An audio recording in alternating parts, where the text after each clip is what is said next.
विदुर म्हणे पुढत पुढती किती सांगो आता तुझ नीती आपले कुमार धरुनी हाती धर्मचरणावरी घाली पै. विदुरानं सांगितलं बाबा तुला किती सांगायचंय, आजपर्यंत सांगितलं नाही का? भीष्माचार्यांनी सांगितलं, द्रोणाचार्यांनी सांगितलं, मी सांगितलेलं आहे. द्रौपदीला सभेमध्ये आणताना किती जणांनी सांगितलं, तू ऐकलं का कोणाचं? तो आंधळा आहे पण वृत्तीनं सुद्धा ज्ञानानं सुद्धा अंध झालेला आहे. अरे किती सांगायचं तुला? आता शेवटचं सांगतोय, पटत असेल तर कर. आपली जी मुलं आहेत तुझी ही मुख्य 4 जण आहेत, दुर्योधन, दुःशासन, शकुनी, कर्ण. हे जी 4 जण आहेत, ह्या 4 जणांवरती घे आणि धर्माच्या पायावरती त्यांना लोळव, असं विदुरजी बोलतात. करुणा भाकोन क्षमा मागावी तुम्ही मागे निंदा केली आघावी आता स्तुती करुणी बरवी ते विरवावी शुद्ध मने. विदुरजी सांगू लागले, धृतराष्ट्र जगायचं असेल तर कर. धमकी देऊन सांगू लागली, महाराज सांगावं लागतं. ऐकत नसतात लोक, ऐकतच नाहीत. बळजबरीनं त्यांच्या हाताला धरून ते कार्य करून घ्यावं लागतं. विदुरजी सांगू लागले, ऐक, जर जिवंत राहायचं असेल तुझी पोरं, तू सुखानं नांदायचं राहायचं असेल तर तुझी लेकरं घे, धर्माच्या पायावरती लोळव, त्यांची करुणा भाकून त्यांची विनवणी करून त्यांची क्षमा माग. अरे तुम्ही त्यांची खूप निंदा केलेली आहे. ती द्रौपदी, त्या द्रौपदी सून आहे तुझी, आणि तुझी सून म्हणजे मुलीसारखी असते. सून म्हणजे सासऱ्याला मुलीप्रमाणे असते, आणि त्या सुनेची इज्जत तिच्या सभेमध्ये तू आणून तिची साडी फेडण्याचा प्रयत्न केला. आणि त्यांचा कैवारी श्रीकृष्ण आहे, ते असणाऱ्या कृष्णाने सांगितलं होतं, द्रौपदी नव्हे देवकी जाण. ती द्रौपदी नाही, देवकी आहे. म्हणून आता त्या पांडवाची स्तुती कर. जी काय तू त्यांची पाठीमाग निंदा केलेली आहे त्यांचं मन प्रसन्न कर, असं विदुरजी आंधळ्याला सांगतात. दुर्योधन, दुःशासन, शकुनी, कर्ण यास धर्माचे करी देऊन पदर पसरुनी प्राणदान घ्यावे मागोन सत्वर. आणि विदुरजी सांगतायत, बाबा ही मुख्य 4 जी आहेत, कोण कोण? दुर्योधन, दुःशासन, शकुनी, कर्ण. ही 4 जण मेन आहेत. ही अधर्माचं जी काही बीज आहे, ही बीज म्हणजे 4 जण आहेत. ह्या 4गांना घे, धर्माच्या पायावरती त्यांचं डोकं ठेव, धर्माच्या हातामध्ये दे त्यांना, आणि पदर पसरून स्वतःच प्राणदान हे 4गांचा जीव त्या धर्मराजाकडून मागून घे, विदुरजी सांगतात. भीमाचे पोटात डोई घालून देई हाती दुःशासन दुर्योधनाचे मस्तकी हस्त सुख घन धर्मरायाचा ठेववी. अरे बाबा, भीमाच्या पोटामध्ये डोकं घालून दुःशासनाला भीमाच्या हातामध्ये दे, आणि त्या भीमाच्या पोटामध्ये डोकं घालून कुशीमध्ये राहून त्या दुःशासनाला माफी मागायला सांग. दुर्योधनाच्या मस्तकावरती हस्त धर्मरायाचा ठेव. धर्मराजा आजात शत्रू धर्म नृपती. धर्मराजाचा शत्रू जगामध्ये कोणी नाही, त्यामुळे धर्मराज कृपाळू आहे. ह्या दुर्योधनाला घे, आणि या दुर्योधनाच्या डोक्यावरती धर्मराजाचा कृपाहस्त ठेव, तरच तुझी पोरं वाचतील, असं सांगतात.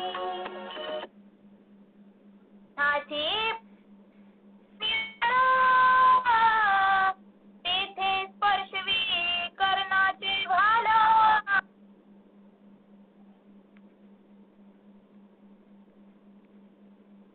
सहदेव चरणावरी घाली गा. अरे बाबा, अर्जुन आहे अर्जुन. आणि अर्जुनाचे जे काही पाय आहेत ते पाय अतिशय निर्मल आहेत आणि त्या अर्जुनाच्या पायावरती हे असणाऱ्या कर्णाचं डोकं ठेव. शकुनी कुटील आहे, कपटी आहे, खल आहे आणि त्या शकुनीला घे आणि सहदेवाच्या चरणावरती घाल. का घाल? कारण ह्यांनी प्रतिज्ञा केलेली आहे.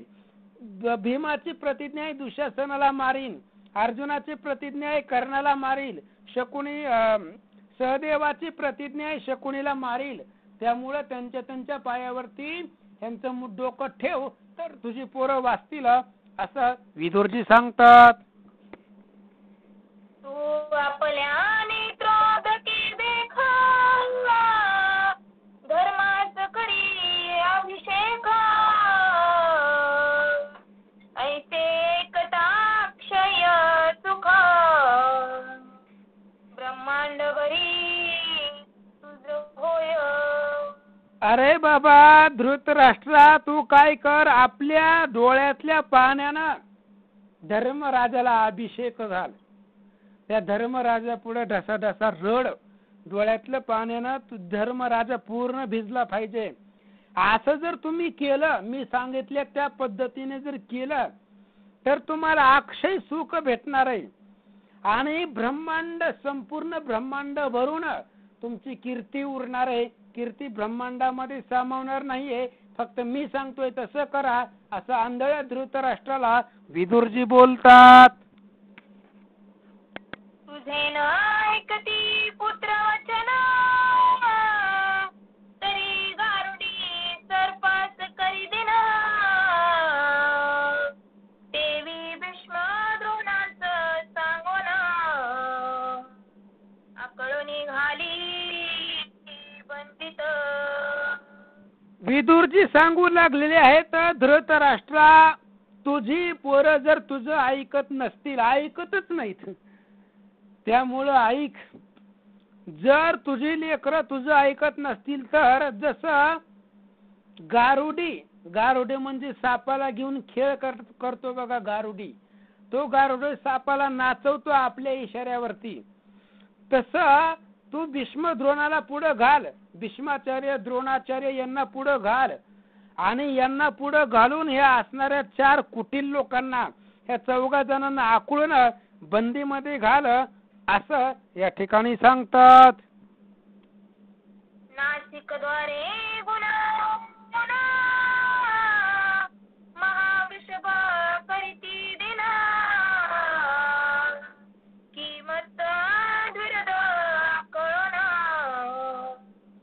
आकर्षुनी ठेविती. अरे बाबा, आपल्या पोरांना चांगल्या सुपंथावरती कसं आणायचं, ही पोरं बिघडलीत तुझी. ह्यांना मार्गावरती आणणं खूप अवघड आहे. त्याच्यासाठी उदाहरणं दिलेत श्रीधर स्वामींनी.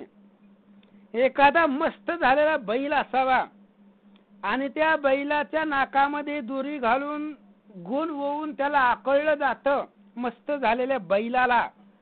किंवा मस्त झालेला हत्ती असावा, ते हत्तीला अंकुशानं आकळलं जातं.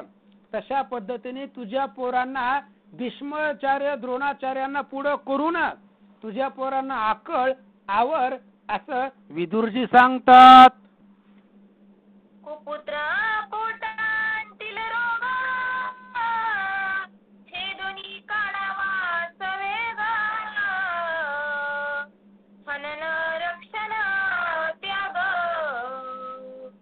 यातील एक करिवेगे. विदुरजी सांगू लागलेत, अतिशय कठोर शब्द आहेत विदुराचे. तुझ्या पोटामध्ये रोग झालेला आहे, त्या रोगाचं नाव आहे कुपुत्र. तुझे सुपुत्र नाहीयेत, वाईट पुत्र तुझे त्या ठिकाणी जन्माला आलेले आहेत. आणि त्या असणाऱ्या पोरांना हनन, रक्षण आणि त्याग याच्यापैकी एक करायचं. एकतर त्यांचं हनन कर, ते नसेल तर धर्माच्या पायावरती घालून त्यांचं रक्षण कर, ते सुद्धा होत नसेल तर त्या पोरांचा त्याग कर, त्यांना सोडून दे, त्यांना राज्यातून हाकलून लावू. या तिन्ही पैकी एक कर तर तुझं जीवन पुढे सुखात जाईल असं विदुरजी सांगतात. ऐशी वचने ऐकोन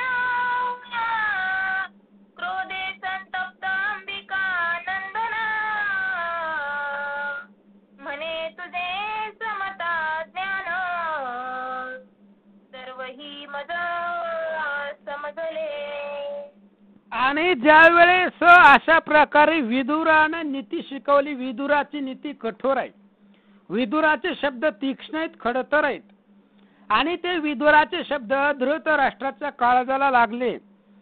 विदुराचं बोलणं ऐकल्याबरोबर क्रोधे संतप्त अंबिका नंदना रागानं लाल भडक झाला. आणि तुझं जी ज्ञान आहे, विदुराला बोलू लागलेला आहे, तुझं जी ज्ञान आहे समता ज्ञान, तुझ्या ज्ञानामध्ये समता नाही. एकाकडे द्वेषवृत्तीनं आणि एकाकडे स्नेहानं तू पाहतोय, असं धृतराष्ट्र बोलतात. माझा आवाज येतोय का तुटतोय? येतो व्यवस्थित चालू आहे. चालू दे, युट्यूबला टाकायचं, रेकॉर्डिंग चालू आहे. पांडवांचे करिता स्तवन कधीच न धाये तुझे मन जेव्हा तुझे पुसावे जाण वारंवार हिची वदसी. आणि त्यावेळेस धृतराष्ट्र सांगू लागलेला आहे, बाबा पांडवाची स्तुती करत असताना तुझं मन कधीच भरत नाही, आणि आमच्या पोरांविषयी तू सदोदित वाईट बोललेला आहे. रोज सारखं आमच्या पोरांना नाव ठेवतो माझ्या, आणि त्या पांडवांचं गुणवर्णन करतोय, आणि त्या पांडवाचं वर्णन करत असताना तुझं मन भरतच नाही. जेव्हा बी तुला विचारायला जावं वारंवार हेच वदसी, प्रत्येक वेळेला तू पांडवाचंच गुणवर्णन करतोय आणि माझ्या पोराला नाव ठेवतोय, असं धृतराष्ट्र बोलतात.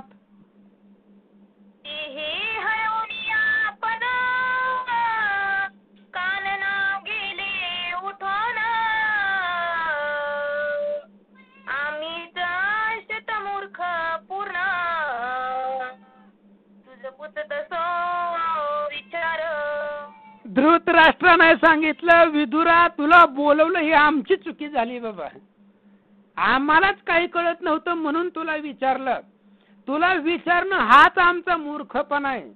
अरे बाबा, त्या पांडवांनी स्वतः आले, इंद्रप्रस्थावरनं डाव खेळले, त्या डावामध्ये सगळं हरवलं, स्वतःच वनामध्ये गेले, त्यात आमची काय चुकी आहे?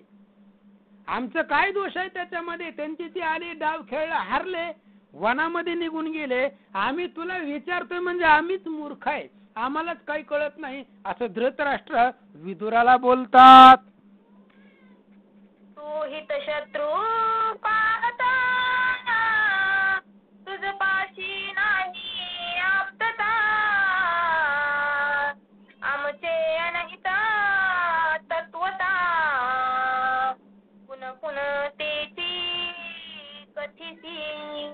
अरे बाबा, तू हित शत्रूच करू इच्छितोय, तुझ्या मनामध्ये शत्रूचं हित आहे आणि आमचं तू अहित करण्याचा प्रयत्न करतोय, आमच्यापाशी आप्तता नाही.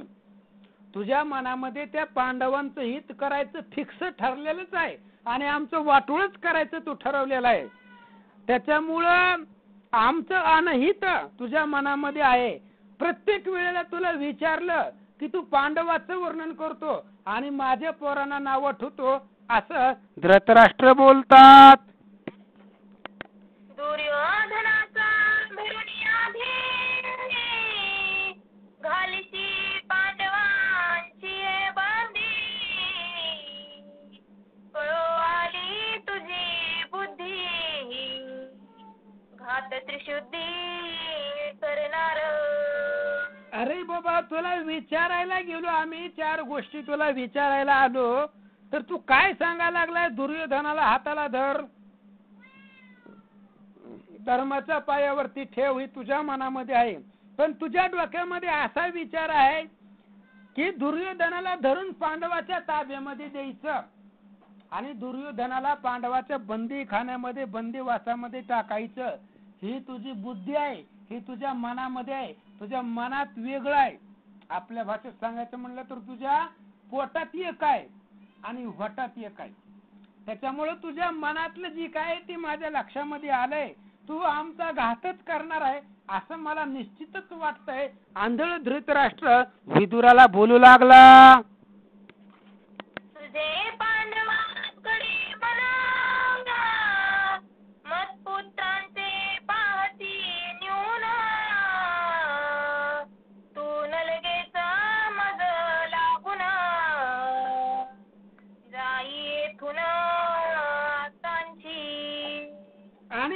वेळेस धृतराष्ट्रानं सांगितलं तुझं मन पांडवाकडे आहे, जेव्हा जेव्हा तुला विचारील तेव्हा तेव्हा त्या पांडवांच्या पुरुषार्थाचं वर्णन करतोय, आमच्या पोरांना नाव ठेवतोय, तुझं मन पांडवाकडे आहे आणि माझ्या मुलांचं न्यून पाहतोय, कुठंतरी कमीपणा दाखवतोय.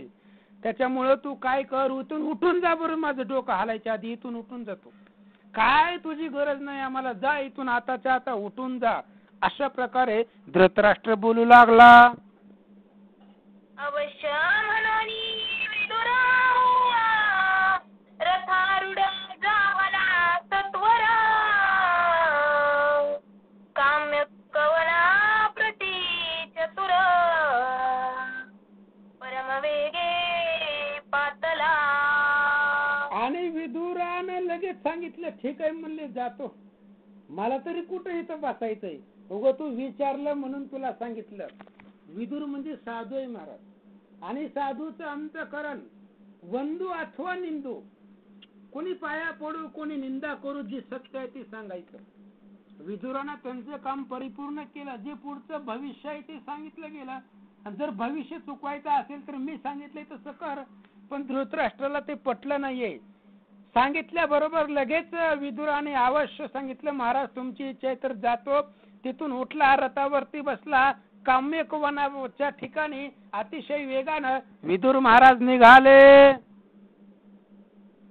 दुरी देखोनी विदुरा बंधुसी बोले युधिष्ठिरा क्षता काय येतो सत्वरा काय विचार कल्पुनी.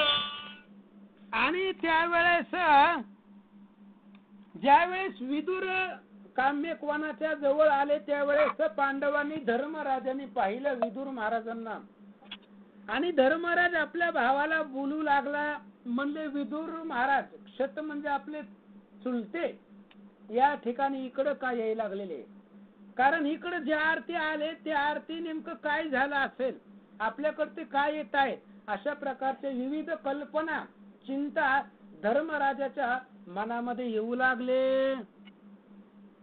की शकुनी आणि सुयोधना तीही दिदरा पाठवून कपट धुता दुसरेना खेळावया लागी पै. धर्मराज आपल्या भावांबरोबर बोलू लागलेला आहे.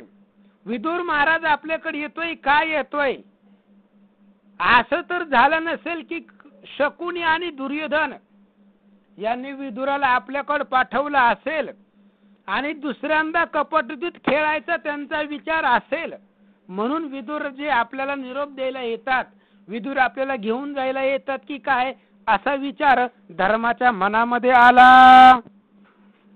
तरी मी यावेळी अवधारा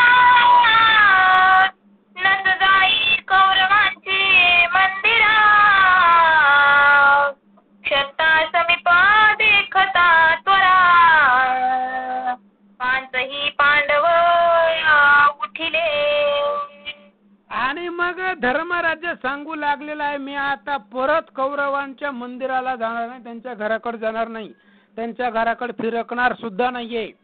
असं आपल्या भावांबरोबर धर्मराज बोलत असताना विदुरजी जवळ गेले, आणि विदुरजी जवळ आल्याबरोबर पाचही पांडव विदुर महाराजांना पाहून उठून उभा राहिले.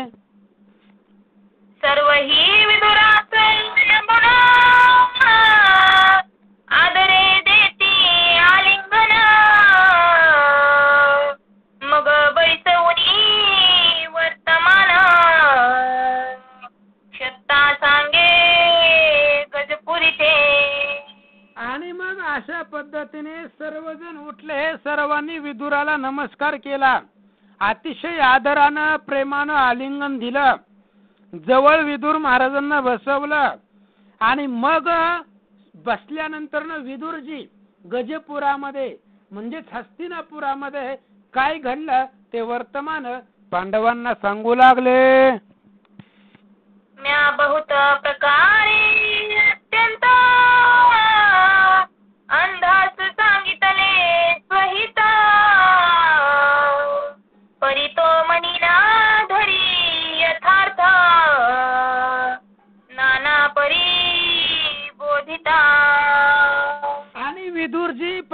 त्यांना सांगू लागले, म्हणले मी धृतराष्ट्राला समजावण्याचा प्रयत्न केला बहुत प्रकारे, एका प्रकारानं नाही.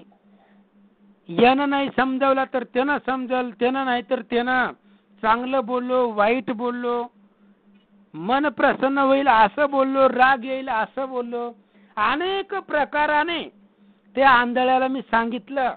स्वतःचं हित कशात आहे ते सांगितलं, पण त्यानं मनामध्ये धरलंच नाहीये, ते मनावर घेतलंच नाही. नाना परी बोधिता, एका परीनं नाही, असंख्य पद्धतीने बोध करण्याचा प्रयत्न मी खूप केला, पण काय करावं, ते आंधळ कुणाचंच ऐकत नाही.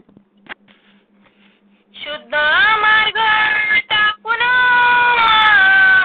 आडमार्गे जो करी गमन,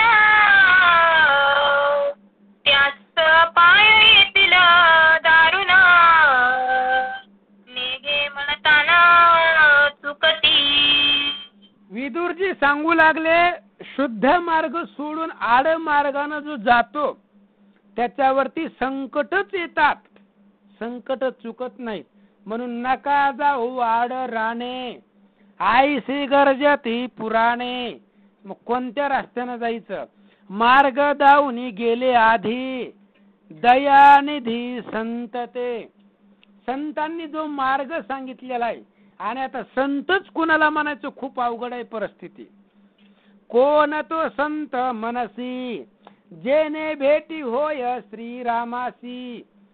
सुफी व्याख्यानात महाराजांनी भावार्थ रामायणामध्ये सांगितलेले, युद्धकांडाच्या 73व्या अध्यायामध्ये, त्रिजटेला बोध करत असतानाच्या वेळेत संत कुणाला म्हणायचं तर एकाच वाक्यामध्ये सांगितलं, जेने भेटी होय श्रीरामासी, त्याला संत म्हणायचं. म्हणून संतांनी जो मार्ग सांगितलेला आहे त्याच मार्गाने जायचं. आड मार्गाने जो जातो त्याच्याकडे नाना प्रकाराने विघ्न येतात. नाही म्हटलं किंवा विघ्न अडवण्याचा प्रयत्न केला तरी चुकत नाही, तर असं विदुरजी सांगतात. सर्वांशी द्वेष करिता, आपले क्षेम कल्याण चिंतिता, तरी त्याच अनर्थ येती शोधित, नेगे म्हणता न चुकती. विदुरजी सांगू लागलेत, विदुर नीती आहे, लक्षपूर्वक ऐका. ही सर्वांसाठीच आहे, तुमच्या आमच्यासाठी सुद्धा आहे. सर्वासी द्वेष करीता, होय सगळ्यांना विरोध करायचा. सर्वासी विरोध करू ना, मने व्हावे माझे कल्याण. सगळ्याला विरोध करून आपलं कल्याण व्हावं असं वाटतं, पण होतं का? आपण जशी भावना ज्याच्यावर तर ठेवतो तसंच आपलं होणार आहे. आपण लोकांचं चांगलं केलं तर आपलं चांगलं होणार आहे, आपण लोकांचं वाटोळं केलं तर आपलं वाटोळं होणार आहे, साहजिक आहे. त्याच्यामुळं सगळ्याला दोष करून जर आपलं कल्याण चिंतित असेल तर ते शक्य नाहीये, तर त्याच्यापाशी अनर्थ शोधित येतात म्हणून सांगितलंय. सगळ्याला विरोध करून आपलं कल्याण व्हावं असं ज्याला वाटतंय त्याच्याकडे संकट अनर्थ त्याचा घराचा पत्ता विचारित विचारित त्याच्याकडे येतात, असं विदुर महाराज सांगतात. जे कर्म निंदिते विद्वज्जन, ते हटेची घाली बना,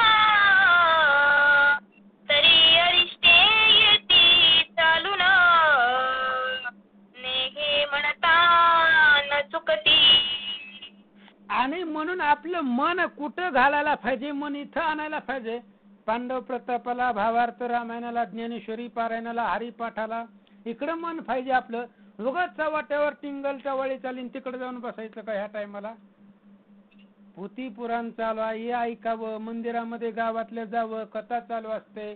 नसल मंदिरामध्ये जाणं होत तर घरच्या घरी ऑनलाईन कथा चालू असते ती ऐकावी. उगाच चार लोक एका दुसऱ्याचं ऊन दोन काढीत बसलेले असतात, तिथं जाऊन आपण बसायचं. जे लोक निंदा करतात त्या ठिकाणी मन घालायचं. असं जर करत असेल तर त्याच्या बरोबर विघ्न चालून येतात, असं विदुर महाराज सांगतात. महासतीचा अभिलाष धरिता, बळेच क्षोभवित संत भक्ता, बलवंताशी वैर लाविता,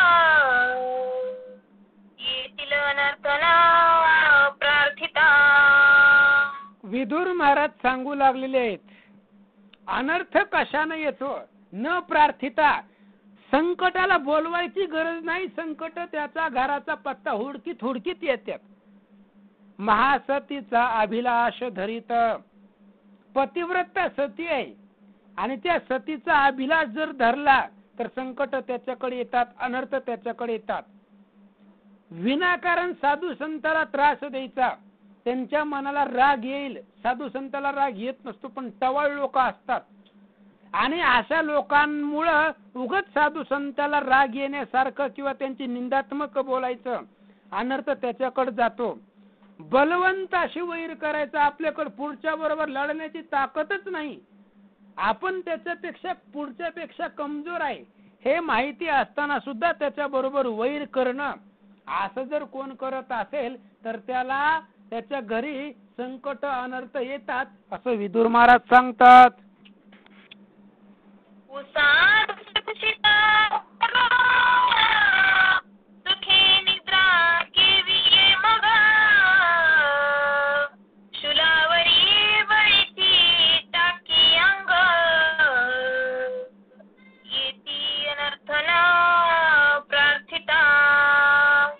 आणि ते विदुर महाराज सांगू लागलेले आहेत,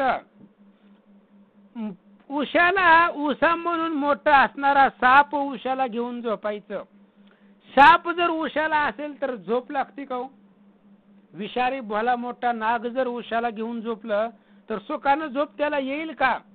किंवा शुळावरती अंग टाकल्यानंतर ना तो जगणार आहे का? त्याच्यापाशी अनर्थ येणारच आहे. तशा पद्धतीने विदुर महाराज सांगतात. परवित्ताचा अभिलाष धरिता, परकांतेची इच्छी सुरता, छत्रपतीची द्वेष धरिता, येती अनर्थ न प्रार्थिता. विदुरजी सांगू लागलेले आहेत, दुसऱ्याच्या धनावरती डोळा ठेवणं, दुसऱ्याच्या संपत्तीवरती इष्टिटीवरती डोळा ठेवणं, मन घालणं, अभिलाष करणं, दुसऱ्याचं संपत्ती आहे, दुसऱ्याच्या संपत्तीवरती सुद्धा आपलं मन गेलं नाही पाहिजे. जर त्याच्या इष्टिटीवरती संपत्तीवरती जर मन जात असेल, परस्त्रीशी परस्त्री पतिव्रता असेल, परस्त्री बरोबर जर तिच्या विषयी मनामध्ये काम भावना निर्माण होत असेल, किंवा एखादा छत्रपती राजा आहे, सम्राट आहे आणि त्याचा जर द्वेष केला तर त्याच्या घराकडे अनर्थ न बोलवता येतात असं विदुरजी सांगतात. समर्थांची वर्मे देखा, लोकांत बोले दोषत मूर्ख, तपस्वियांचा छळून पाहे कौतुक, येती अनर्थ न प्रार्थिता. आणि पुढे विदुर महाराज सांगू लागलेले आहेत, समर्थाची वर्म.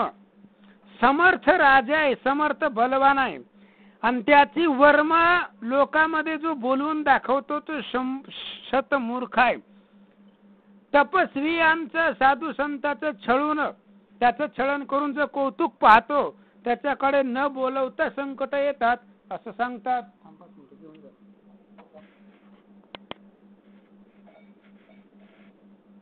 सद्विवेक मित्र करुण, विहित पंथे करावे गमन, सुधार साहुनी गहन, संतांची वचने मानवी. विदुर महाराज सांगू लागलेले, सद्विवेक मित्र करून. मित्र करताना सुद्धा आपण विचार करायला पाहिजे, मित्र कसा असावा. सद्विवेक त्याच्यापाशी पाहिजे, विवेक संपन्न मित्र पाहिजे आणि मित्र असा असावा जो आपल्याला चांगल्या रस्त्याला घेऊन जाणार आहे. कारण मित्राच्या संगतीने माणूस बिघडतो आणि मित्राच्या संगतीने बिघडतो. त्याच्यामुळे आपली कोणाबरोबर मैत्री आहे.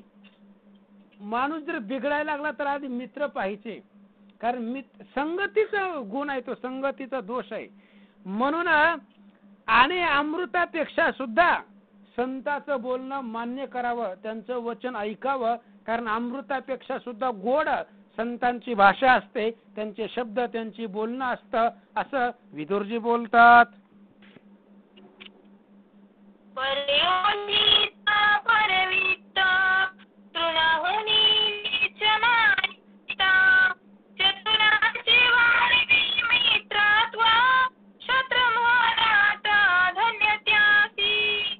आणि परस्त्री परधन ही जी तृणापेक्षा घ्यायला गवतापेक्षा सुद्धा कमी मानतात, नीच मानतात. असं चतुराबरोबर मैत्री करावी. मैत्री कुणाबरोबर करायची? परस्त्री आणि परधन ह्याला जे गवताप्रमाणे किंमत देतात अशा बरोबर मैत्री करावी. यालाच शास्त्र धन्य म्हणतं. शास्त्रामध्ये, संसारामध्ये, जगतामध्ये तोच धन्य आहे असं विदुरजी बोलतात. असो विदुर वाचून तत्काल धृतराष्ट्र झाला व्याकुल मने मजन गमे वेळ तया विना क्षण भारी. असो इकडं असणाऱ्या हस्तिनापुरामध्ये धृतराष्ट्र व्याकुळ झाला. विदुराला बोललं होतं आताच्या आता उठून जा, तुझी गरज नाहीये. पण विदुर उठून गेल्यानंतर ना पुन्हा धृतराष्ट्र व्याकुळ झाला. उगच पाठवलं. तेवढा एकच आपल्यापाशी आसरा होता, समाधान देणारा तेवढा एकच होता. त्याच्यामुळं विदुराशिवाय धृतराष्ट्राला करमत नव्हतं. त्याच्याशिवाय एक क्षणभर सुद्धा त्याला करमत नव्हतं असं सांगू लागले. मी अंधारी त्राणवीना अंतरी अंध बुद्धिहीना विदुरा विन समजवी कोण आश्रय आहे पावेना. धृतराष्ट्र विचार करू लागला, मी आंधळा आहे, मला डोळं नाही येत आणि माझी बुद्धी सुद्धा अंध आहे. कारण मी आंधळा वर्ण आहे, वर्णही आंधळा आहे आणि अंतकरणामधून सुद्धा आंधळा आहे. आणि विदुराशिवाय मला इथं समजवणारं कोणी नाहीये. आता मला जर आश्रय कुणाचा असेल तर फक्त आणि फक्त विदुराचाच आहे असं धृतराष्ट्र बोलतात. संजयास म्हणे प्रज्ञानयन सम्यक वना प्रति जाऊन विदुरास घेऊन समजावून आर्तांची. लगेच धृतराष्ट्रानं संजयाला सांगितलं, संजय आताच्या आता जा. काम्यक वनामध्ये पांडव आहेत, तिथं विदुर गेलेला आहे. तू आताच्या आता जा, विदुराला भेट, विदुराला घेऊन ये, विदुराची समजूत काढ आणि त्याला आताच्या आता इथं घेऊन ये असं धृतराष्ट्र संजयाला बोलतात. संजय तत्काल निघाला काम्यक वना प्रति पावला तो धर्म तापस वेश देखिला विद्वाचाना वेष्टीत. आणि लगेच धृतराष्ट्राची आज्ञा भेटल्याबरोबर संजय तात्काळ निघाला, काम्यक वनामध्ये आला. संजयानं पाहिलं धर्म कसा आहे, तापस वेशामध्ये आहे.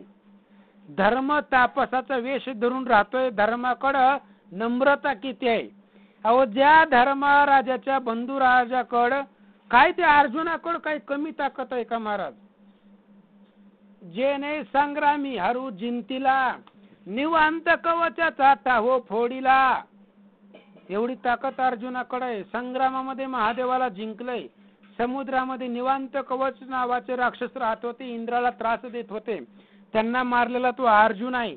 असे ज्याचे भाऊ आहेत तो असणारा धर्मराज त्याला तापस वेशामध्ये सगळ्या ब्राह्मण सोबतीला घेऊन ब्राह्मणाला वेष्टन केलेलं, ब्राह्मणाच्या कडनं गोळ असणारा मध्ये धर्मराज बसलेला संजयानं पाहिलं. पुंडली कवरधारी विठ्ठल श्री ज्ञानदेव तुकाराम पंढरीनाथ भगवान की जय.